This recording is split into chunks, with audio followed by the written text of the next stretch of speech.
তোমাকে আমরা চাল ডাল দেব না, এরপরে সাংবাদিক মুদ রং ধনের চাল ডাল দিব না, মিসাইল দিব। তো সেই মিসাইলটি কেমন হবে এবং তার অবস্থা কি হবে তা এটা একটি ফানি ভিডিওতে রূপান্তরিত করে দেখানো হয়েছে। শুরুতেই বলে রাখি, এই কাহিনী সম্পূর্ণ কাল্পনিক এবং এর উদ্দেশ্য একটাই, নির্মল হাস্যরস পরিবেশন করা। কোনো দেশ বা জাতিকে ছোট করা এর উদ্দেশ্য নয়, শুধু কিছু মজা করা। তো কানের হেডফোনটা ঠিক করে নিন, কারণ হাসির রোলার কোস্টার রাইড শুরু হতে চলেছে। কেউ আঘাত পেলে আমি আন্তরিকভাবে ক্ষমা প্রার্থী।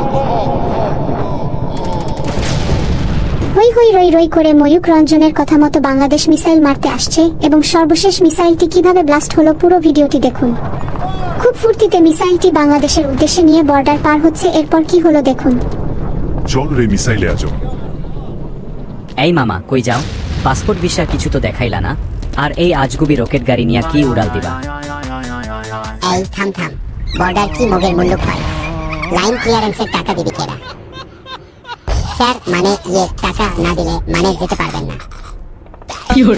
আমি ইন্ডিয়ান আর্মি, বাংলাদেশে অ্যাটাক করতে যাচ্ছি। আর্মি হো আর প্রেসিডেন্ট হো বাপের কুকুরকে, এই পাঁচু ভাইয়ের এলাকা দিয়া যাইতে হইলে স্পিড মানি দেওয়া লাগে, তা না হইলে এই মিসাইল এখানেই পিচ্চা মরব। বুঝলাম মামা? কি তোমরা জানো আমি কে? আমি একটা মিসাইল নিয়ে যাচ্ছি তোমাদের দেশ ধ্বংস করতে। আরে ধ্বংস তো পরের কথা, আগে আমাগো পকেটটা তো ভর। দেশের চিন্তা পরে কইরো, আগে আমাগো পেটের চিন্তা করো। চাঁদা দিবা, তারপর যাইবা। কই যাইতেছেন ভাই সাহেব? এই রাস্তায় গাড়ি পুরুন মিসাইল চালাইতে হইলে রোড ট্যাক্স দেওয়া লাগে, জানেন না? লিটু ভাই যা কইছে তাই ফাইনাল। ট্যাক্স না দিলে চাকা কিন্তু পাংচার হইয়া যায়। আরে বাবা, আমি তো তোমাদের দেশেই মিসাইল মারতে এসেছি, আমাকে যেতে দাও। আরে মারেন না মিসাইল, তাতে আমার কি? আপনি ঢাকা মারেন বা নিউ ইয়র্ক মারেন, আমার এলাকার উপর দিয়া গেলে ট্যাক্স দিয়া যায় যেহেতু।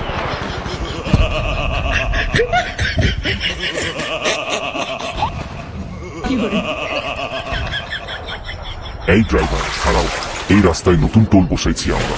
টোলের টাকা না দিলে গাড়ি সামনে যাই না। একা না থাকলে মাল দেও। তোমার ওই আজগুবি গাড়ির কিছু একটা খুইলা দিয়া যাও। ভাইসব, আমার কাছে আর একটা পয়সাও নেই। সব তো আমাকে যেতে দিন প্লিজ। ঢাকা গিয়ে মিসাইলটা মারতে হবে। টাকা নাই? আচ্ছা সমস্যা নাই, তোমার এই রকেটের তো দুইটা চাকা, একটা চাকা খুইলা দিয়া যাও, আমরা ভাঙ্গারির দোকানে বেচা টোলের টাকা উসুল কইরা নিব। সে কি, একটা চাকা খুলে দিলে আমি যাব কি করে? আরে একটা চাকা দিয়া ঠেলতে ঠেলতে যাইবা, পারবা না? দেশের জন্য এতটুকু করতে পারবা না? নাকি পুরা মিসাইলটাই রাইখে যাবে? কি সুন্দর ডিজেল না পেট্রোলের গন্ধ। কই যান?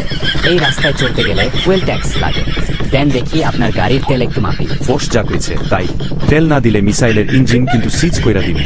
আমার কাছে কিচ্ছু নেই, টাকা নেই, একটা চাকাও তো দিয়ে দিয়েছি। এখন এই ভাঙা মিসাইলটা ঠেলে নিয়ে যাচ্ছি, প্লিজ আমাকে যেতে দাও। আহারে খুব কষ্ট হয়েছে বুঝি। ঠিক আছে, টাকা যখন নাই, চাকাও একটা কম, তখন তোমার মিসাইলের পেটের নিচে যে তেল আছে এইটা দিয়া যাও, আমরা তেল বেচা আমাগো ট্যাক্স তুইলা নিব। তেল দিয়ে দিলে তো মিসাইলটা ব্লাস্টই হবে না, আমি অ্যাটাক করব কি দিয়ে? পাইপ চাপা পড়ান, সেইটা তো আমাগো দেখার বিষয় না। তেল দিবা যাইবা, না দিলে এই ভাঙা মিসাইল নিয়ে যেখান থেকে আসছো ওইখানে ফেরত যাও।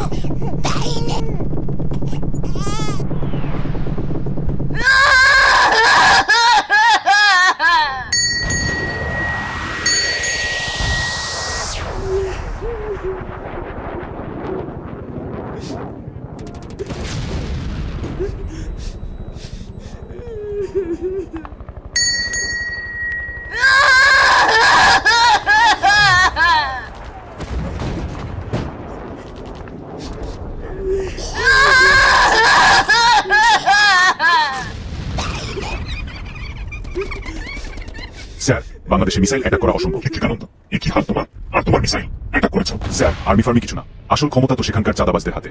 বর্ডার থেকে শুরু করে ঢাকা পর্যন্ত শুধু চাঁদা আর চাঁদা। টাকা দিতে দিতে মিসাইলের চাকা খুলে দিতে হয়েছে, শেষে তেলটাও দিয়ে আসতে হয়েছে।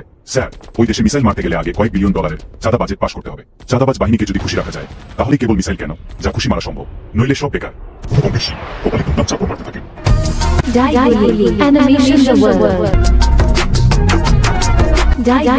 Animation the world.